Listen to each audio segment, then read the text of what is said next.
introduction. It certainly is my delight to be here today, and I welcome everybody that has opted to tune in to chat about a very important topic called compassion fatigue. Now, as Peggy noted, I am an educational consultant. My company is Cardinal LLC, and I have the privilege every day to speak, write, and listen about the things that I'm absolutely passionate about, and that's aging, illness, end-of-life care, and caregiving. And that includes professional as well as personal caregivers. Now, I have a background in hospice and palliative care, and so I may be bringing up some stories related to that experience. I also have been an educator for a number of years on hospice and palliative care as well as the continuum of care. And by meeting people in our community, I am a lifelong student, and I will be sharing some of their stories that they have allowed me to share to highlight some of the ideas that we're going to discuss. I will also share some stories related to my personal journey as a caregiver. I started out caring for my mom when I was 15 years old. She was diagnosed with terminal breast cancer. And I learned the hard way in the trenches of caregiving oftentimes, but that ultimately serves as my motivation to do what I do today. So what started out as one of the most difficult times in my life has proven to be a blessing ultimately. So I'm a storyteller, and I hope that will enliven the conversation that we're going to have around this thing called compassion fatigue, when it hurts to care. Now, many of you may be unfamiliar with this term, but I can almost guarantee you that you know what this feels like. And that's the importance of our conversation today, is to learn how to recognize this type of stress in ourselves, in our colleagues, and also in the people that we serve. Because what we are going to learn is that we cannot eliminate compassion fatigue as a risk for caregivers, whether you are paid for this service or whether you are a family caregiver. Compassion fatigue is inherent in the journey of caregiving. So we have to learn what it is, we have to learn to recognize it, and then hopefully you'll have some tools by the end of our conversation today that will help you to identify, manage, and mitigate this kind of stress. So for the time that we have together, we're going to first explore the journey of what I call witnessing, because as caregivers, we witness a lot of things. And by witnessing some tough times in the lives of those that we serve, we put ourselves at risk of experiencing compassion fatigue. So we need to examine that as well. Then once we've done a little definitional work to understand what compassion fatigue is, then we need to learn how to recognize it. How does it manifest in our bodies, in our hearts, and in our minds? How do we behave when we have compassion fatigue? And then once recognized, we need to discuss ways to manage and to mitigate this particular kind of stress. So let's begin by looking at the journey as caring companions, whether we are working as personal or professional caregivers. In this journey, we oftentimes witness the highs and the lows of life. And usually as professional care providers, we are called in the low spots, when families are in a moment of crisis, perhaps when a family caregiver has their own health issue and other people are needed to be the hands to do the task of caregiving. So when we are called in, we have to recognize that we will probably be viewing a lot of medical challenges, because I'm sure that's probably the role of most of you that are listening in. You may not be a clinician, but the challenge for the family is associated with perhaps a physical challenge. Maybe someone had a stroke and can no longer ambulate, or a fall with a broken hip. There may be the challenge of cognitive or mental issues, maybe a dementia that was recently diagnosed, or perhaps you're called in at the end of the journey when things are very problematic and stressful for the family. Now, whether it's a cognitive challenge or a physical challenge, this can lead to psychosocial challenges within the families that you will see and perhaps hear, changes in roles and changes in responsibilities. I think one of the most poignant and heartbreaking changes we witness is that of the loss of an intimate role, and that role is usurped by that of caregiver or care receiver. And so the individuals start to focus predominantly on what has to be done instead of being with each other as a husband and a wife, or a partner and a partner, or a daughter and a mother. And so I think that's one of the greatest blessings that professional care providers offer, is that we oftentimes can do the task and allow family members to reclaim their intimate role in the family system and really be present to that moment. Now, all of these challenges that we witness can lead to a loss of dreams for the families that we care for. And that certainly is heartbreaking to see as well. I was on the western slope last week of Colorado attending a caregiver summit, and I had the honor and the privilege to present some programs as well as to meet some amazing people, some amazing caregivers. And one gentleman really grabbed my heart when he was telling me the story of how he's been caring for his wife, who was diagnosed with Alzheimer's disease probably 6 years ago. And he is the care provider 24/7 at this point. And he said in the moment they received the diagnosis, he said he had this horrific sense of grief because he realized that all the things they had been dreaming of doing together in their retirement just vanished with that diagnosis. And so I sat and I listened to him for quite a long time, just listening to about what he had lost and to honor that. Not that I could fix it, but that loss of dreams oftentimes will, in addition, precipitate a loss of faith, what is referred to as a faith crisis or existential crisis. And this can be shattering for individuals because they lose their foundational belief system that supports them typically during the tough times of life. So just these few things that I've highlighted that we oftentimes will witness as professional care providers, these are weighty situations. These weigh heavy on our hearts. It's a huge burden of responsibility, I think, for professional care providers because we want to do the best we can for the people that we serve. So we have to remember that when we answer the call to care for an individual and the associated family members, as they define that, we have to be very aware that we are going to witness probably some distressing situations that will affect us. Now, we can't help but be affected by witnessing the suffering of other people. I don't care how diligent you are, how attentive you are to your professional boundaries, how objective you think you are. As a compassionate, caring person, which I know you are because of the work that you do, you can't help but be affected by the suffering of other people.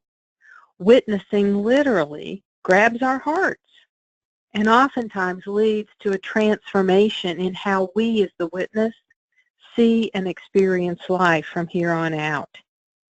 Now, sometimes that transformation is actually a good thing. We become more appreciative and more grateful for the life that we have and for the blessings that we enjoy. But we have to recognize what this journey of witnessing looks like and what is required of us as a witness. So I want to spend a little bit of time maybe setting expectations for us and recognizing that this is not an easy job, and we need to be aware of the risk that we are assuming by willing to be a witness for those that we serve. So first, we need to consider as a witness what is required of us. Whether you are a social worker, a chaplain, CNA, nurse, doctor, volunteer, administrator, whatever it might be, I think as a witness for people who are challenged by healthcare conditions or a disability, we have to realize that we have to have a real commitment to what we do, to really believe that what we do matters. So we have a conviction every day when we go in that we're making a positive, beneficial difference. The other thing I need to recognize for all of us, another thing that's required is we have to be incredibly courageous. There are things we see day to day that most people cannot even imagine if they are not in this field of care. And so we have to be courageous. We have to be willing to witness the hard times. So that is the what of witnessing. Then we need to consider how we witness. Now, this may seem like an interesting question, but I think this story that I will share with you will highlight what I mean. I was reading a book several years ago written by Patricia Smith, and it's included in your bibliography in the handout. She is a well-known expert in the field of compassion fatigue, and she was talking about an experience she had at a national conference. She was the keynote speaker, and they had asked her to be a judge for a competition. Now, being the keynote speaker, she said, "Sure, I'm happy to do that." She said, "What is the competition?" And they said, "Oh, we want you to judge, based on letters, the most compassionate child based on stories that their parents have submitted." Now, she realized in that moment she had made a grave mistake because this was a no-win situation, right? There was going to be a parent that was going to be upset at some point in time. But she'd already agreed, so she read through the letters, and there was a story that just bubbled to the top. And it was about a young man named Jack, and he was 4 years old. And the mother related the story of how Jack had been so incredibly compassionate to their next-door neighbor, Mr. Jones. And what had happened is that Mr. and Mrs. Jones had lived next door to them for probably 10 years. They were well into their 80s at the time the story was written, and Mrs. Jones had just died from a very long journey with Alzheimer's disease. And so the mother was explaining to Jack what had happened and was asking Jack to be very kind and very quiet when around Mr. Jones, because I guess Jack was somewhat rambunctious, as a 4-year-old can be. She said, "We just need to be really sensitive to Mr. Jones because he's sad right now." So Jack was listening, as a 4-year-old will do, and at the end of the conversation, off he goes for his day, playing in the house, and at some point was out in the front yard playing. And at that moment, the mother glanced through the kitchen window and noticed Mr. Jones walking out on his porch. He sat down in his rocker and just looked totally deflated. Now, she caught out of the corner of her eye her son then moving across the front yard, climbing the steps to the front porch, and crawling in Mr. Jones's lap. And she is wondering, oh my gosh, what is my child doing? And this went on for about 30 minutes. Now, obviously, she couldn't hear what was happening, but she was very concerned and glued to that window watching her child. Now, after about 30 minutes, Jack climbed back down, came across the front yard, came into the house for a snack. Now, the mother is looking at her child wondering, I wonder what he said. So she just asked him. She said, "Jack, I saw you over there with Mr. Jones. What were you saying?" And Jack's munching on a cookie, and he said, "Oh, Mama, I didn't say anything." She said, "Well, you were there a long time. What were you doing?" And Jack said, "Oh, Mama, I was helping Mr. Jones cry. I was helping him cry." Now, out of the mouths of babes, we just heard how we witness best. And oftentimes that is in silence. And that is such an important lesson for all adults, because oftentimes we become very uncomfortable with that silence and we try to fill it with resolutions, right? We want to fix it. But I think this is a lovely story that takes the pressure off professional care providers. We can't fix all things, but we can find the courage to be present to the suffering of others. And I think ultimately that is the greatest gift we have to offer. So now we know what is required as a witness. Because of little Jack, we know how the best way is to witness. And then we have to wonder, why in the world do we witness? When I worked in hospice, there were some times when some of my colleagues would come in, and it would have been an incredibly tough week. And we would look at each other and sometimes say, you know, there has to be an easier way to make a living than this, because we were just emotionally drained. Now, we were joking around about that, but, you know, it had been a tough week, so there was a basis in fact for that. But in reality, if this is what you are called to do, if you are called to care, one of the reasons is because you are other-centered. And this is a term that Dale Larson uses when he talks about why we are witnesses. And I pulled a phrase from his book, also noted in the bibliography, A Helper's Journey, in which he talks about the why of our witnessing. He said, our witnessing reflects who we are not necessarily what we do, not our job title, but who we are. The distinguishing qualities of successful witnesses include sensitivity to the distress of others, flexibility, genuineness, empathy, and respect.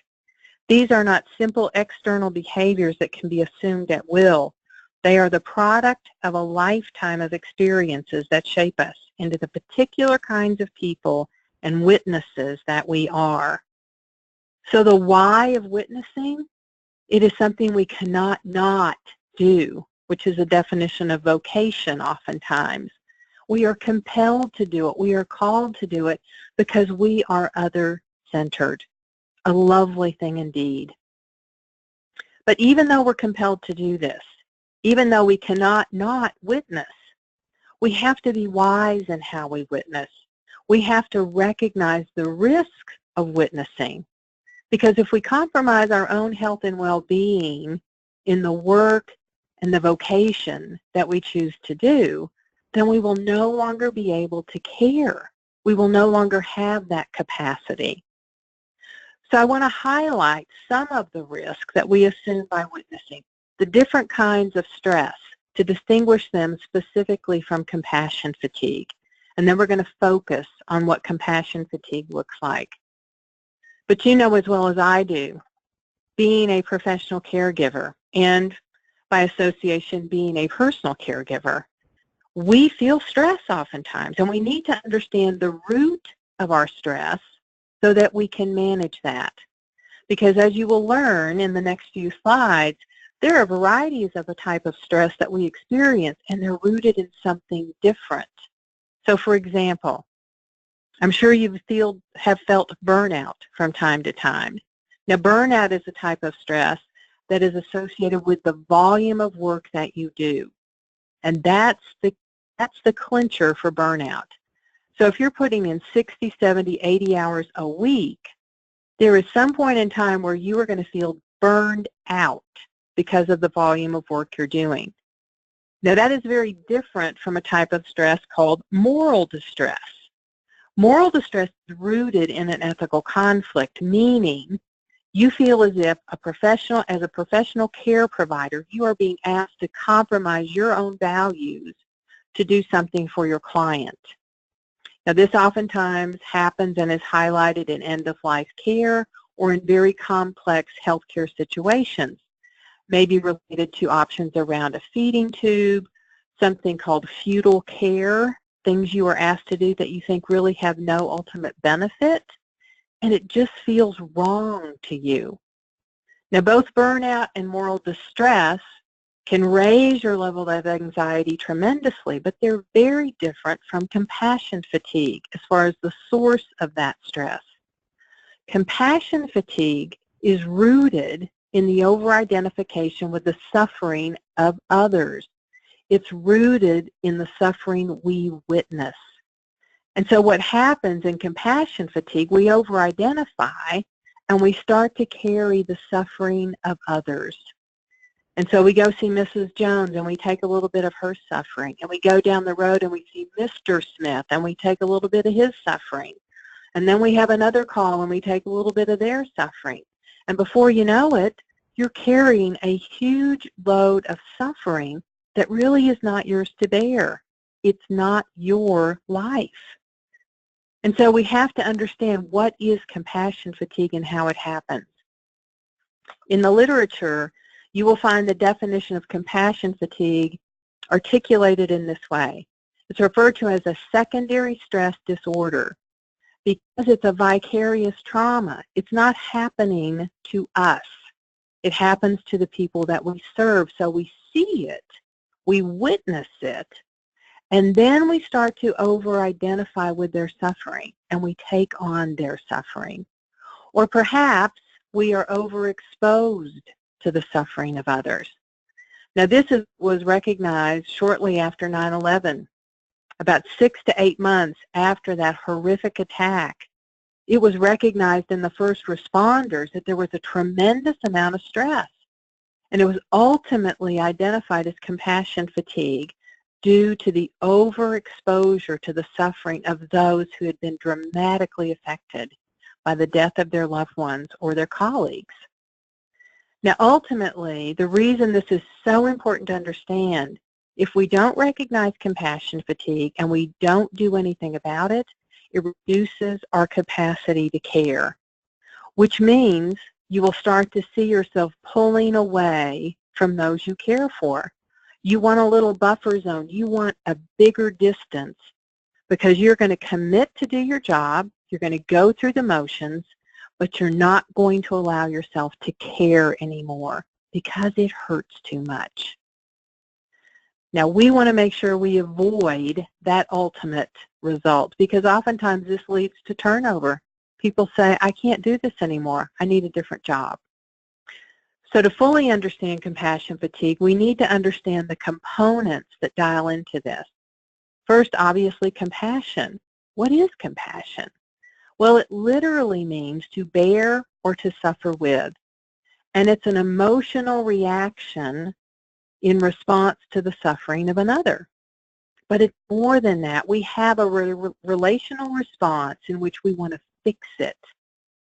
So let me give you a quick example. When I drive around downtown Denver, and I'm sure many of you do as well, on every street corner I usually see a homeless person, and they are holding a sign and it says, anything will help, God bless you. Now when I read that sign and I see the person, it literally grabs my heart. I feel an emotional response to their suffering. Then I have a relational reaction. Maybe I dive in my purse to see if I have some extra change or some dollar bills, or I look in the back seat if I have any water.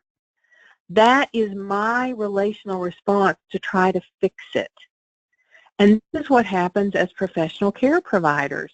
We see people hurting physically or cognitively or emotionally, and we want to do something about it. So compassion dials into this type of stress, as well as empathy. Now, empathy is different than compassion. Empathy is the ability to relate to someone because we have been there and done that. I have walked that path before. And so I can easily translate your experience into mine. And that is where I can over-identify.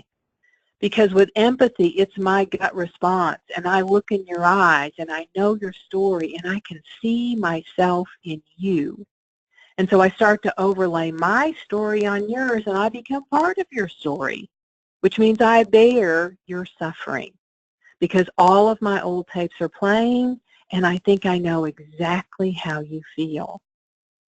An example for this, when I was working in hospice, I had to be very mindful if I was assigned to a family that was dealing with breast cancer because that's my story with my mom. And that would push every button on my body. All my old tapes would play. I would be thrown back 30 or 40 years ago, remembering how we all felt and what had happened in our own family. And I would start to take on way too much of their suffering. And that's easy to do. Now, empathy is not all bad. It is good because we can listen at a deeper level, but we have to be very mindful of what is ours to hold and what is not. So now that we know what the journey of witnessing requires of us, we understand the definition of compassion fatigue. Now we need to assess who is at risk for this particular type of stress. Now obviously, since we invited you to this webinar, we think possibly that you are at risk, right? And that is true. In fact, all types of professions are at risk of compassion fatigue, and that goes well beyond healthcare and home care. Perhaps it could even go to someone such as a financial planner, listening to the lament of a family dealing with financial adversity because of healthcare costs, and they've run through all of their financial resources. Maybe it's a teacher who has witnessed a family coming to school and their children are dramatically affected by a recent change in health. So just know it's all professions. It's not just within healthcare alone. We also know that family caregivers are at risk of compassion fatigue. Now this is something that we as professionals need to keep in mind, because if we are coming and going into the homes of those we care for, or they are visiting our offices, Once we learn how to recognize compassion fatigue, perhaps we can do a little education for family caregivers as well to highlight the fact that we recognize this kind of stress and maybe give them options on how to deal with that. So we have professionals, we have family caregivers. One population I think sometimes is overlooked are family care receivers. Now this is an interesting thing to consider. We have a care receiver, a person, who is witnessing the family gathering to care for them, as well as professionals coming in. And so that one person is witnessing the suffering of an entire collective designed to care for them. Now, there's a lot of guilt oftentimes that goes with that, but it's also the overexposure to the suffering of others. So that is a population at risk. Volunteers, perhaps within your own organization or agency. The Alzheimer's Association, hospice, hospitals, Parkinson's, wherever people opt to serve, they may witness the suffering of others and take some of that suffering home as well. Friends and colleagues that you interact with, if you are really struggling with something, perhaps they are going to take on some of your suffering as well. So suffice to say, we could continue on and on with different populations.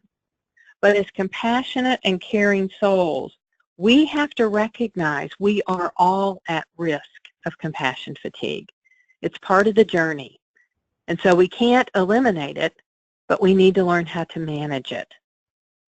Now, I was actually heartened a few years ago when I was reading an article in Time magazine, and it was entitled Doctors on the Edge. And it was talking about how it's being recognized that a particular kind of stress is having a dramatic effect on that population. And usually doctors don't talk about stress, at least not outside of that particular group.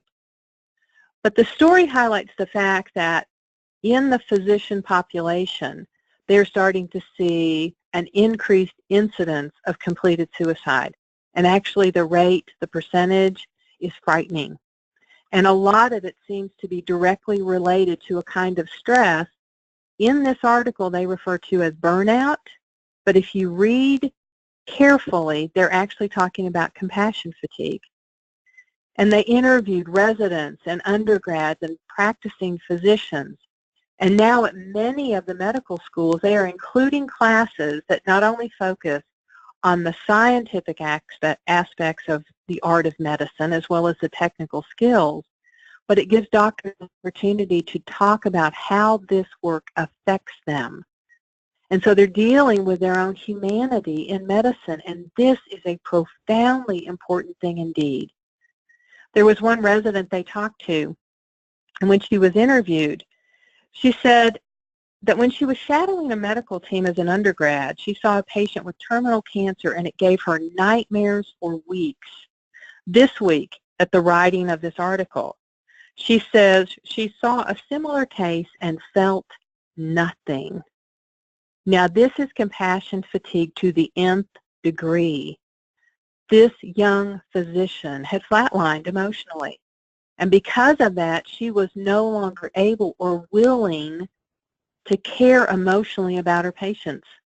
And she said she would come to the hospital, she would do her job, she would do the best she could, but she was not going to allow herself to care anymore because it just hurt too much. This is what we are trying to avoid. And in order to do so, we need to stress that compassion fatigue is not about success or failure as a professional care provider. If you recognize yourself as we go through some of the signs and symptoms of compassion fatigue, it's not about blaming or shaming or feeling that you're not good enough. In fact, it's shown through the research that it's the best, the brightest, and the most compassionate that are at the greatest risk for experiencing this. We risk compassion fatigue because we truly care. So don't look at it as a win-lose proposition, right or wrong. Instead, realize that we are wise to recognize the risk and then do something about it.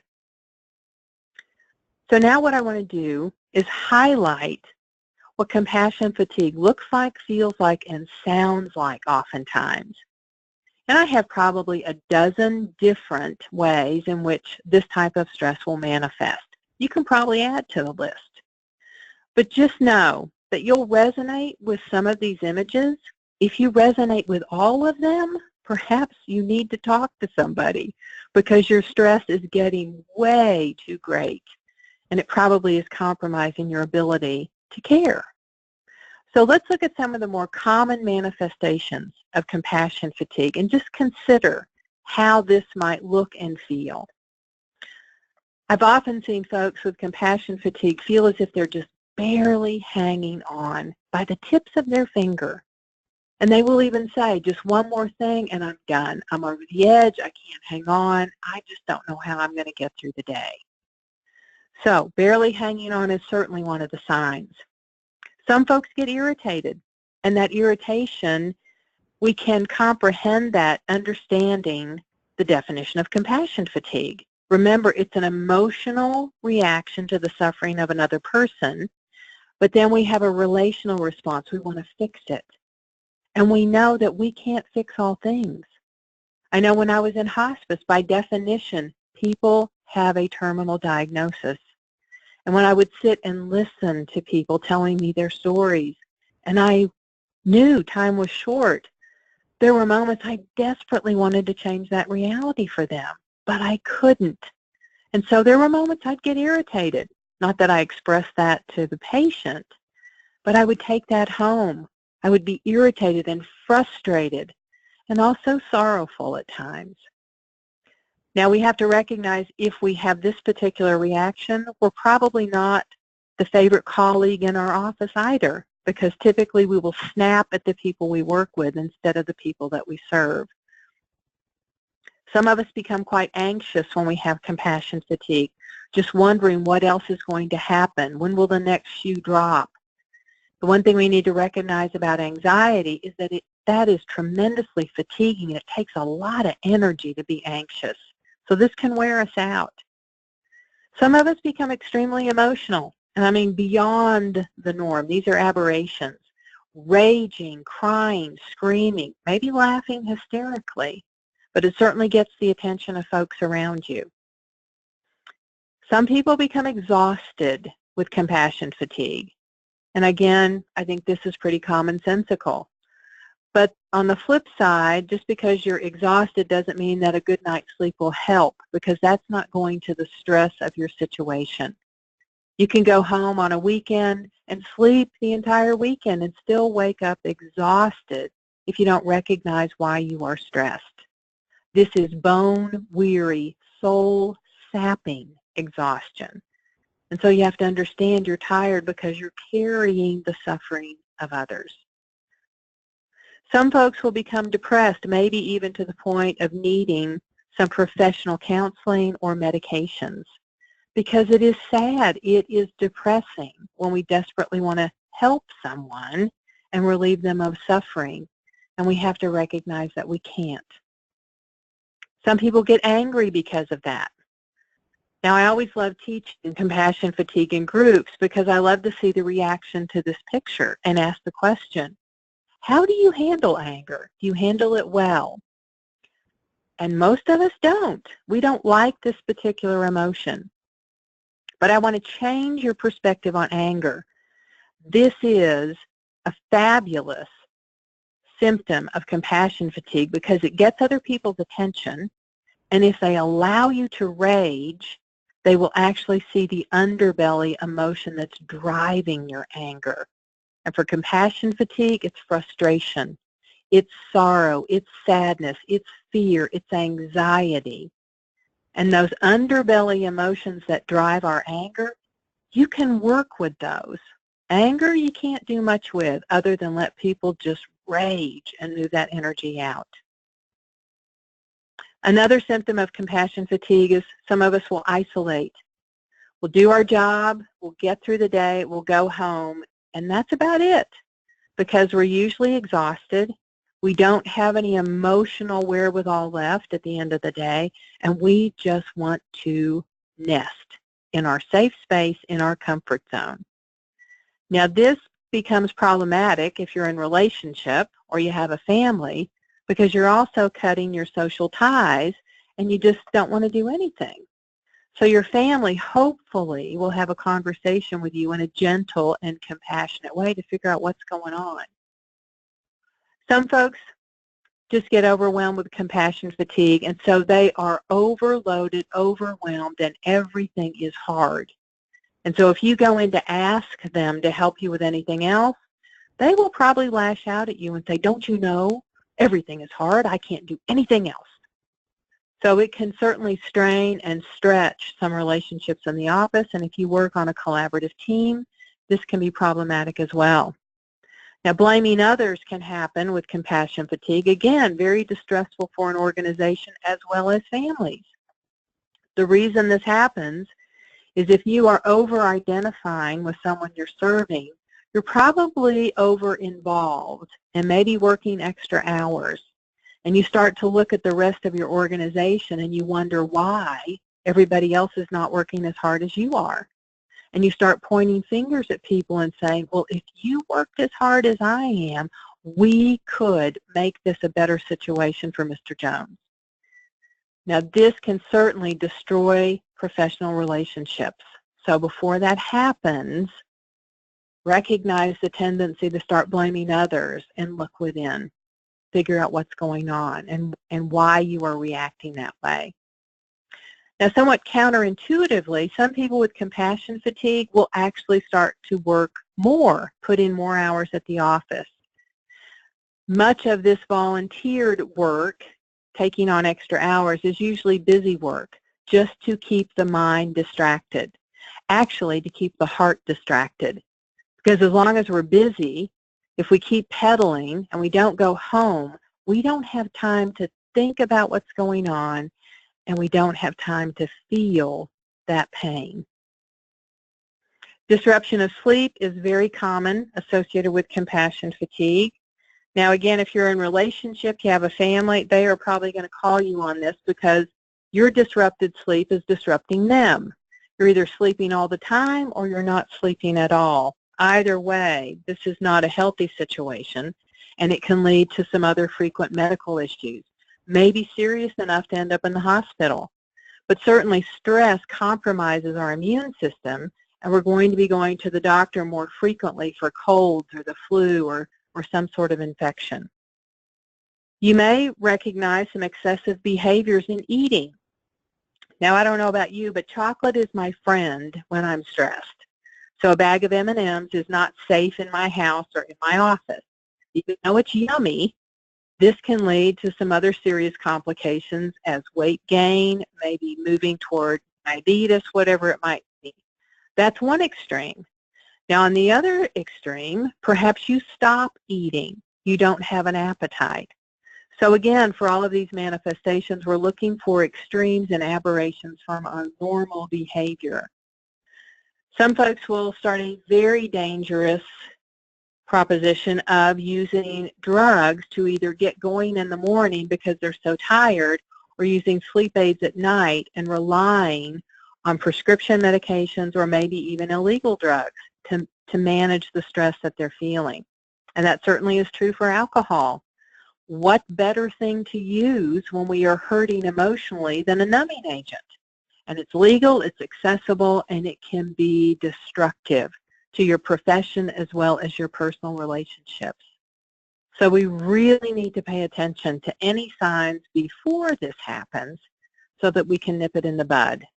Because we do not want you to get into this spiral that can destroy your life and your career and end up at the point where you wake up one morning and say, I couldn't care less about my job. Just like the resident that was quoted in the Time magazine. She felt nothing. So this is the importance of the conversation we're having today. We want to avoid this eventuality by understanding what compassion fatigue is, what it looks like, sounds like, and feels like, and appreciate the risk that we accept by being professional care providers. So now that you know all that, I want to encourage you to pay attention to how you manifest stress, to know thyself. And I would imagine everyone on this webinar, we have enough history, we know what this looks like in our lives. For me, when I get stressed, I generate migraines. I have a headache that will literally put me to bed. And I'm also stubborn enough, as a natural-born caregiver, I can ignore that for actually a prolonged period of time, because just like you, as a caregiver, I usually put my priorities at the bottom of the list, right? Everybody else supersedes my needs. And today, I'm inviting you to move your name to the top of the list. Now, this is where you have the opportunity to do an exercise, and it's in the handout, and this is part of your homework.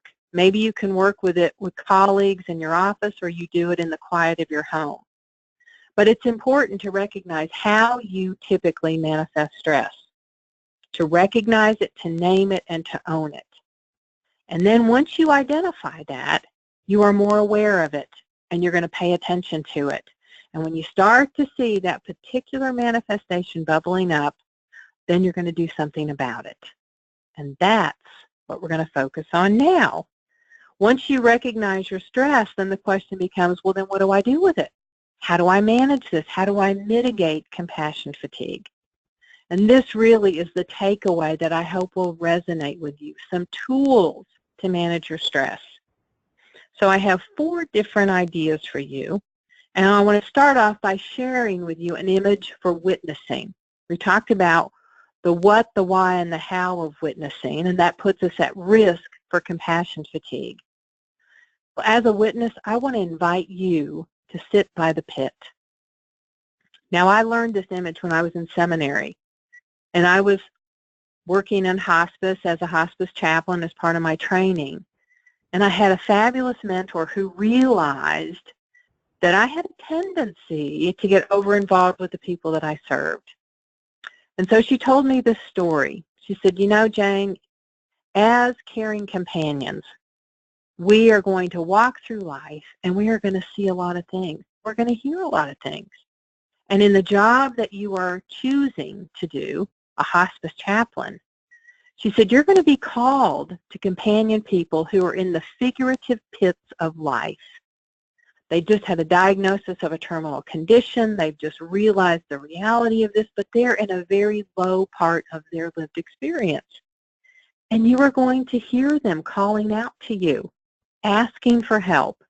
And she said, Jane, your tendency is to go running toward the edge and dive headfirst into that pit to help them. And she was right. And she said, that serves no one well. She said, now what do we have? We have 2 people in the pit screaming for help. So she basically painted a picture for me, an image that I will never forget. She said, when you are called to companion someone, resist jumping in the pit with them. Walk to the edge and listen. Just listen initially. And by so doing, you remember that boundaries serve both of you well, that you have a role on the edge of the pit, and the person who is struggling at the bottom of the pit, they have a role as well. It's their life. And so by standing or sitting on the edge of the pit, you have the opportunity to offer compassionate gifts. She said you can offer encouragement, you can be their cheerleader, you can offer them hope, and more importantly, you can offer them resources. So figuratively, you can throw down a rope, maybe drop down a ladder, but ultimately, that individual, they have to make their own choice in how they will proceed with life. You cannot walk that path for them. And she reminded me that I could still be present. I could still be courageous. And sitting on the edge of the pit, in many ways, was probably the toughest thing I would ever do. And she was right. But she also said, on the flip side of that, I would have the opportunity to rejoice when people found their own way, when they took the steps, when they took the effort to move on with their lives. And she said, in that way, I could serve best by sitting at the edge of the pit. It also serves me well because I don't become over-involved in the suffering of others. I don't try to fix it. I recognize what's within my control and what is not. Now, another thing we need to remember, the blessings of boundaries.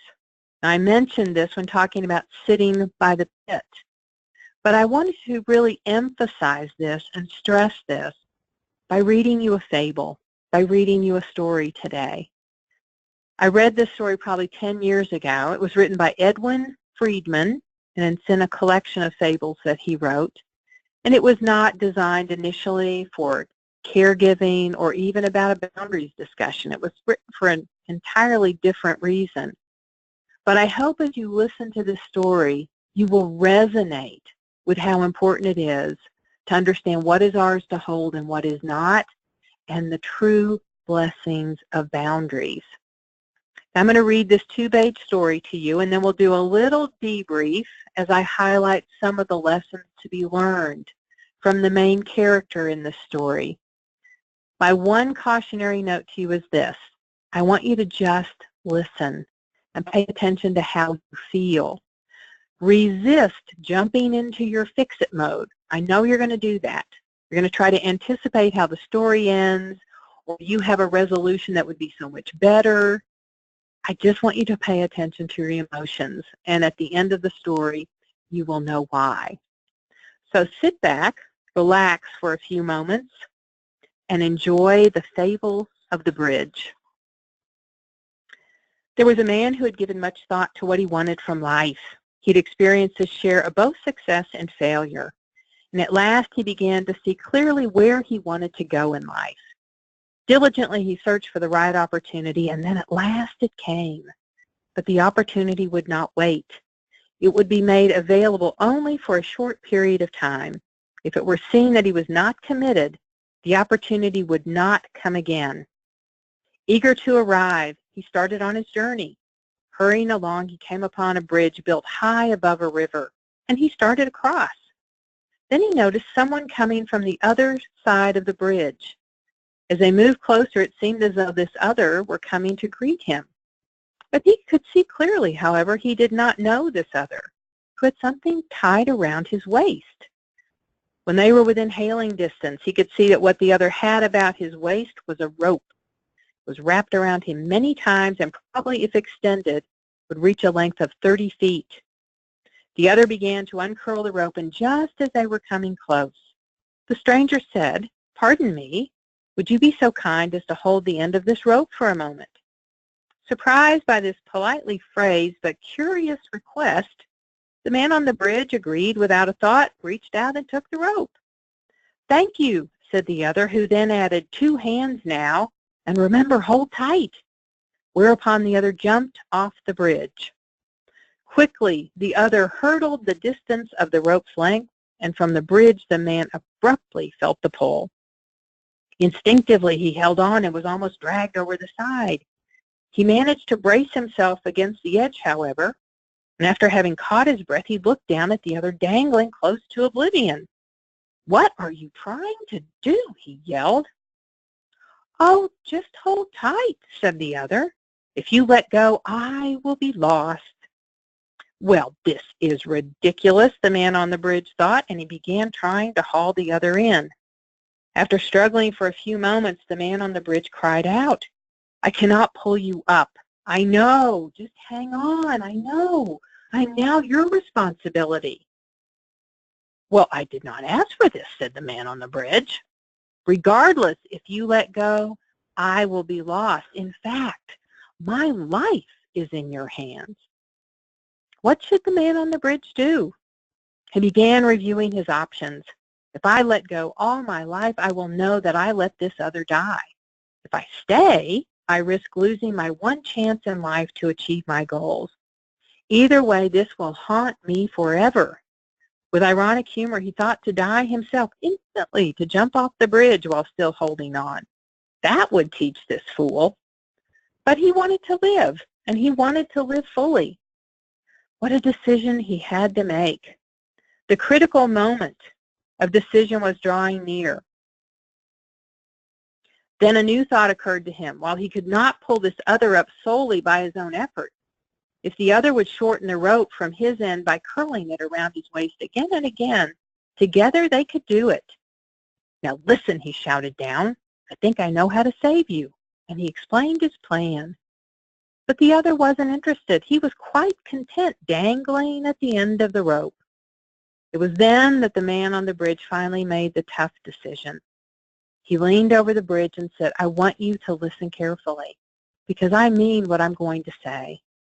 I will not accept responsibility for your life, only for my own. You are responsible for your own life. What do you mean? The other asked, afraid. I mean, simply, it's up to you. You decide which way this ends. I will become the counterweight. You do the pulling and bring yourself up. The heavy lifting is up to you. You cannot mean what you say, the other shrieked. You would not be so selfish. I am your responsibility. Do not do this to me. The man on the bridge waited a moment. There was no change in the tension of the rope. He looked down at the other and offered a parting comment. I accept your choice. And at last, he freed his hands. So ends the fable of the bridge. Now I wonder what emotions were bubbling up in all of you who were listening. Based on my experience with other classes and some feedback I've received, I know some of you were frustrated because it took way too long for that guy to drop the rope, right? It just seemed to go on and on and on. Others might have been angry at the man that came on the bridge and jumped off the side. How dare you? How could you do that to me? And a variety of other emotions that probably bubbled up as well. Frustration, sorrow, empathy, whatever it might be. But I think this is a fabulous story to highlight the fact that as human beings, actually as caregivers in our context today, we are rope holders. Ropes in and of themselves are not bad. In fact, we have a variety of ropes that we hold on a daily basis. We have ropes to the people that we love, our family members and our friends. Ropes that we will hang on to for dear life, right? We have ropes at our office, the professions that we have, the people that we serve. We have some ropes that come and go, some that last 2 weeks, some that may be 6 months. And as noted previously, some that we will hang on to for a lifetime. So the key to this story is not that, oh, we need to let go of all our ropes. Instead, we need to recognize ropes when they are thrown at us, when they are offered to us. Remember the man on the bridge? He's standing there, and the other walks close to him and says, oh, would you mind holding this rope for a moment? Well, I'm sure you get that request every day, phrased in a different way. I know when I worked in hospice, I worked in a cubicle environment, and the walls were about 4 feet high. And I could hear people coming up and down the halls. And before I read this story, I would hear people, and they'd say, hey, Jane, are you in your cubie? Yeah. Can you help me? And just like the man on the bridge, without a thought, 99% of the time I would say, sure. Now, did I know what I just volunteered for? No, because I didn't ask any questions. And did I get myself into some pickles from time to time? Yes, I did. I overcommitted because I was not curious. So one of the lessons to be learned from the fable of the bridge is before holding a rope, without a thought, we need to ask some clarifying questions. That's true for our family, it's true for our office, and it's true for the people that we serve. Even though we are called, perhaps, to take that rope, we can establish some limits. We can establish some boundaries. We can set a game plan so we know who is responsible for what in this particular scenario. Am I holding this for 2 weeks, 2 days, 2 hours? What is my role in this proposition? And then people, both sides of the equation, professional caregivers and those we serve, that particular boundary serves us both ways. We understand that it's mutually beneficial, and it's a good thing indeed to establish them. We also need to be mindful of our motivation for holding ropes. Now, I have witnessed on several occasions some professionals that take great pride in holding a myriad of ropes, many more than is healthy, and they accept anything that comes along. And when we talk about it, you can hear that they have this need to be needed.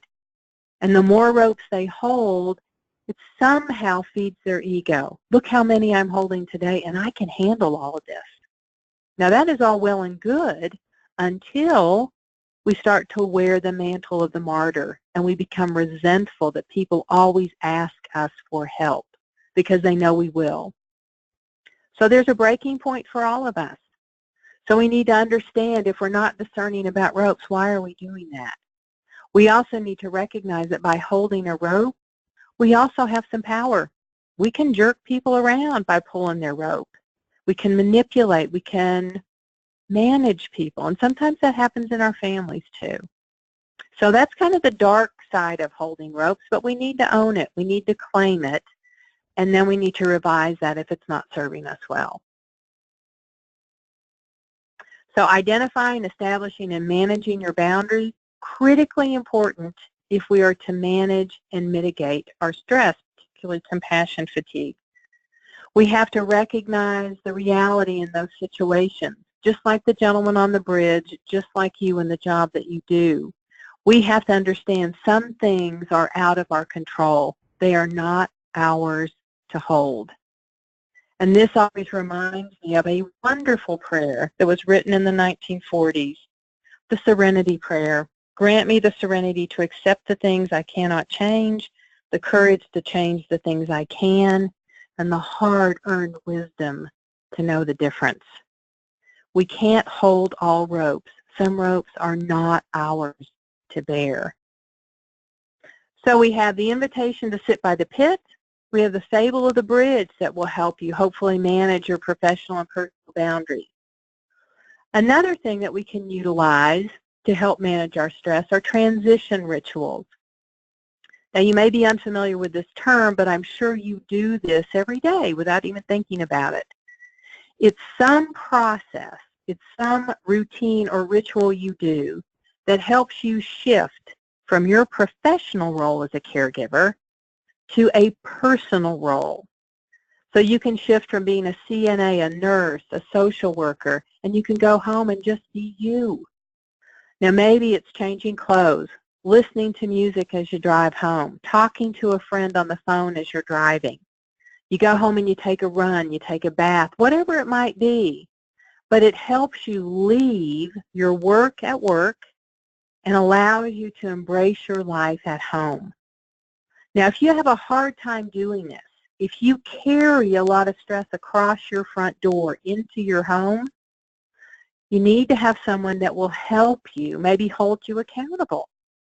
Now, in my world, I'm held accountable by my pets. As you can tell by a lot of the slides, I love critters. I love cats and dogs, and they are my family. And they really don't care what's happened in my day when I get home.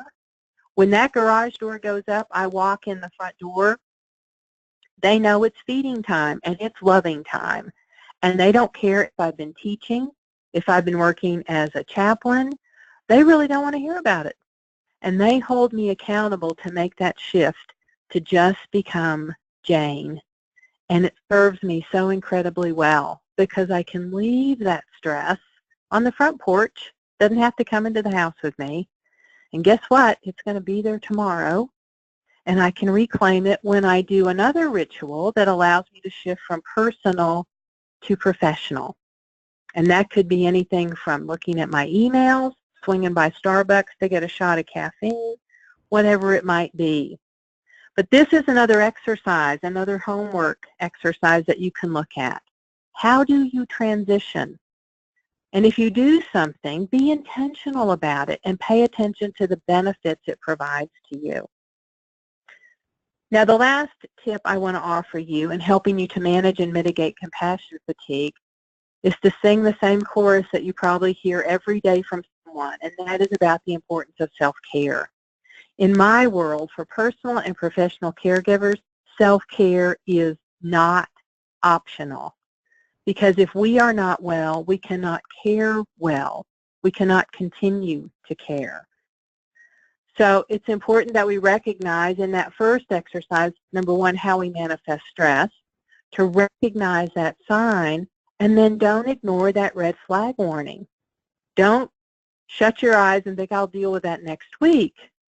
It's going to take a toll on you for the remainder of the week.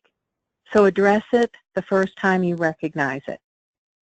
And know that the goals of self-care are to have a balanced existence between personal and professional. You want to have a sense of wholeness and alignment so you don't feel like you're flying off in 90 different directions, that you're moving through your day in a very balanced way. Now, if you're focused on the goals of self-care, then you have to have some ideas of what you might do to actually achieve that. Now, I would imagine most of you at some point in time have gone out on the internet and Googled tips for self-care. Now, I'm going to take exception to most of the things that you find on the internet because it just irritates the liver out of me. Some of the lists that I read, the authors of those particular postings, I don't think have ever been caregivers because they don't get it. When they say, oh, the things you need to do are eat better, sleep more, exercise every day, enjoy life, have some fun, and socialize. Well, isn't that lovely? Except most personal and professional caregivers don't have that much time, right? Because they're busy caring for somebody else. So it's really offensive to read some of those lists. So my mantra for self-care goes like this. Whatever you choose to do for self-care first has to be attainable, which means it has to be possible in your world. And it must be enjoyable or you won't do it. So don't make it punitive like some horrible diet that you will never go on. Ask yourself these questions when you are designing your plan of self-care. First, what fills you up? What refreshes you, revitalizes you, regenerates you? That's your first question. What fills you up? Second question, what brings you joy? I don't mean happiness. That's fleeting. I'm talking about heartwarming, soul-soothing joy. And then finally, what soothes your soul? What brings you peace? What gives you a sense of calm? So what fills you up? What brings you joy? What soothes your soul? And each one of you listening today will have a different answer because we're all unique. And as you contemplate that, I know what's going on in the back of your mind. You're thinking, I still have no time for that. No time. Well, guess what? I have a bright idea for you. And this comes from a caregiver I met probably 12 years ago now, an extraordinary woman. She was the quintessential caregiver, and she gave me such a huge gift by sharing with me her 5-minute plan for self-care. Now, I met this woman at a caregiver conference, and it was an 8-hour workshop on a Saturday, and I was presenting the information, and I noticed this woman in the back of the room. There were probably about 100 people there, and I'd never met her before, and she had bright red hair, and she absolutely radiated joy. Now, I would have loved to have spent the entire day with her because I wanted to know her secret, but I was busy teaching. And so luckily, at the end of the day, she came up to introduce herself. And I was delighted to meet her because I wanted to know a little bit about her story. And I said, well, what brought you today? And she said, oh, I'm a caregiver. And I said, who do you care for? She said, oh, I care for my husband. He has a progressive neurological condition. It's been going on for about 10 years. And I was thinking, oh, my gosh, that is quite the journey. And then she said, and I also have a son who has a cognitive disability that is so rare, it doesn't even have a name, so I will be his caregiver for the rest of his life or my life. And I'm thinking, oh, man. And then she said, and my mother was just diagnosed with terminal cancer. She's moving in with us next week. and I work full-time. Now, at this point, I'm in total awe of this woman. I can't even imagine how she found time to take a breath, much less come to an 8-hour workshop. And I reflected that to her. And she said, well, I wanted to come today, so I made it happen. But she said, I also wanted to talk to you about self-care. She said, I have a plan I think that can work for almost anybody, and you only have to have 5 minutes. And I said, man, if you can package that and market it, you're going to be a billionaire. I said, how does this work? And she said, well, every morning of the world, I have 5 minutes to myself. And I've trained my family not to bother me. She said, I go into the only room in my house that locks, and that is my bathroom. I go over to my throne. I sit down. I have my iPod. I select the song of the day. I put my earbuds in, and I crank it up as loud as it'll go. And she said, for 5 minutes, I don't think about anything, nothing, not work, not my family, nobody. She said, at the end of that song, I stand up, I look at myself in the mirror, and I point at myself, and I say, get back out there. You can do this. And she said, and I do. And I was just absolutely in amazement. And I was also thinking, you're worth more than 5 minutes. And so I challenged her. I said, you know, I'm in absolute awe of you at this point, but I said, I would love to see you in a few months or a year, and you would look at me and say, I have a 10-minute plan. Because I said, you're worth 10 minutes. And she started laughing, and she threw her shoulders back, and she kind of set her jaw, and she said, I'm going to take that challenge. And off she goes. Well, interestingly enough, about 1.5 years later, I bumped into her at a national conference, and I recognized her in the crowd because of her red hair and that glow. And we reconnected, and we were laughing and catching up, and I was giving her a hug, and she whispered in my ear, she said, it's a 15-minute plan. So she had to one-up me on that one. But the point is this.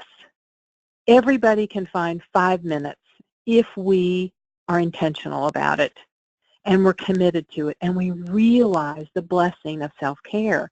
And it's not just a blessing, it's needed. We have to have this. So start with 5 minutes if you have a real issue trying to find time for yourself. And just like the lovely woman with the 5-minute plan, wean yourself onto this idea of self-care.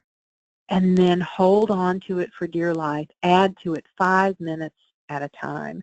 And it will make an extraordinary difference in your life and in your ability to care. So that is your final exercise, your homework assignment. What is your 5-minute plan? And be intentional about this. And design it around the questions. What fills you up? What brings you joy? What soothes your soul? And that I would be a plan. I would love to hear about at some point in time. So some final remarks, and then hopefully we'll have some time for some of your questions. Remember, you must care for yourself as a professional caregiver and a personal caregiver if you are to continue to care for others. We have to be well if we are going to care well. So I'd like to close my formal remarks by reading a benediction, which is a blessing for caregivers that I wrote to conclude my book that I wrote on caregiving several years ago. And it really encapsulates all my hopes for all of us as personal as well as professional caregivers. And I hope it resonates with you. As the caregiving journey unfolds, one step at a time, may we all be blessed in the following ways. May we have the courage to care for each other. May we feel companioned in the caregiving journey. May we have the wisdom to prepare to care. May we have sustaining faith to confront our fears. May we graciously offer and receive help. May we discover strength unimagined during times of loss. May we remain hopeful during the times of trial. May we recognize the sacred in the ordinary. May we engage the journey one step at a time. May we be grateful for the moment. May we humbly answer the call to care. and may we listen well, love deeply, and live fully all the way to the end of the road. May it be so. So I certainly want to thank the Colorado Respite Coalition for the invitation to participate in this webinar, as well as the ADRCs. I certainly appreciate Peggy's guidance in this whole process. And if you have any other questions or you would like some other resources around caregiving, I invite you to check out my website. A lot of the programs I do throughout the state of Colorado are free of charge. So I would love to see you at any of those programs, or perhaps you could recommend some of the information to the families that you serve.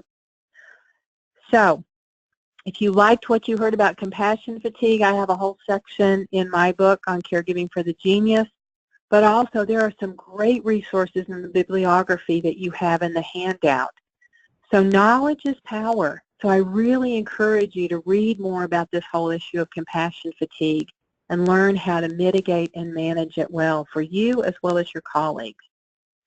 And now, Peggy, if you've got any questions, I would certainly love to address some of those. Well, thank you very much, Jane. That was very informative. I do want to let everyone know that the handout that Jane has been referring to is, if you go to the webinar under handouts, you will see there's one handout in there, and you are able to download that and print that handout. And while we are looking, you're looking for the handouts, again, all lines are muted. So if you have a question, please enter it or raise your hand under the question, or raise your hand and then write your question, and we will get to your question. We do have just one question here, Jane, and that is, how would I approach my employer when I feel burnt out? Well, that's a fabulous question, and that goes to oftentimes how safe people feel within the work environment. So I would hope that as an employee, you would feel confident enough to talk to your manager or the owner of the company to share your concerns, and do it in a way that is not blaming, but just to express your concern that you do feel stressed, and you also recognize that in order to do your job, to do it well, you have to learn how to manage that stress. Now, the term burnout was used, and I don't know if that really is related to the volume of work, or we're talking about compassion fatigue specifically, but the environment in which we work, it has to be conducive to having honest, mutually beneficial conversations. And so the hope I would have is that the organization would have a true commitment not only to the families served, but to the employees that are serving those individuals. Because we have to take care of our employees first in order to really offer extraordinary, stellar care to those that choose to avail themselves of our services.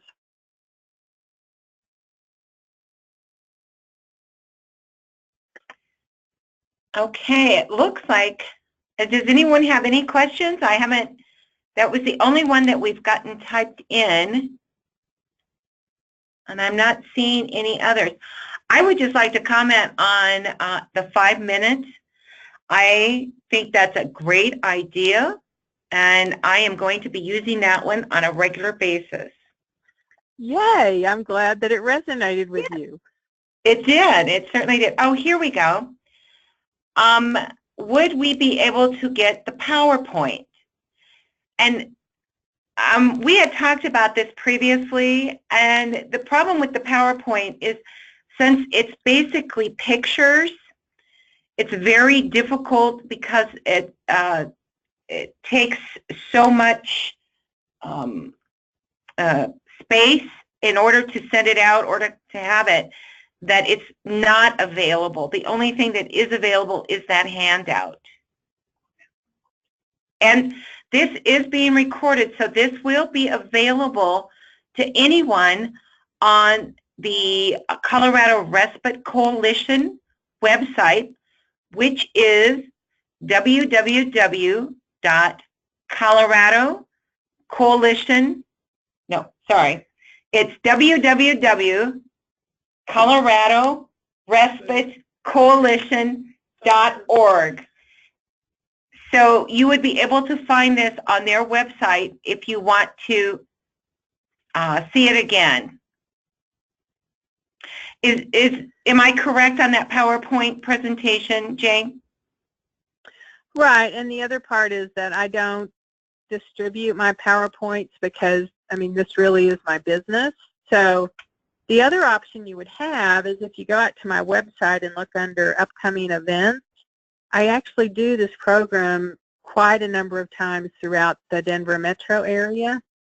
So if the webinar is not something that you want to engage in, you want it real time in person, you might find an event that's held in a convenient part of town, and we would love to see you there. And as noted, 90% of my programs are free of charge, so there's certainly that option as well. Great, and we just had one other comment typed in. Awesome training, Jane. Thank you. Oh, well, it's my delight and privilege, and I know the virtual training has some pluses. I actually really love being with people and kind of reading facial expressions and energy, but my ultimate hope is that everybody heard at least one thing that may prove to be beneficial in their journey as a professional caregiver.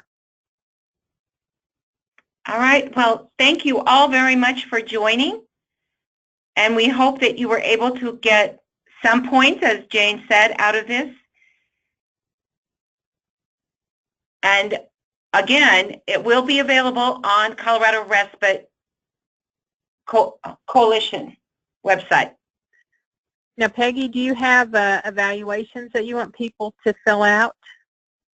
Yes, the evaluations will come directly after the session ends.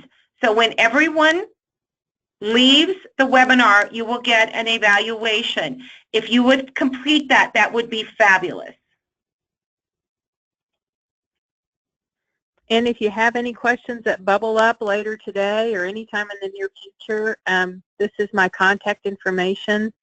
Drop me an email is the quickest way to get a hold of me, and I would be happy to chat with you, share some additional resources, or chew over some ideas with you. It would certainly be my delight to do that.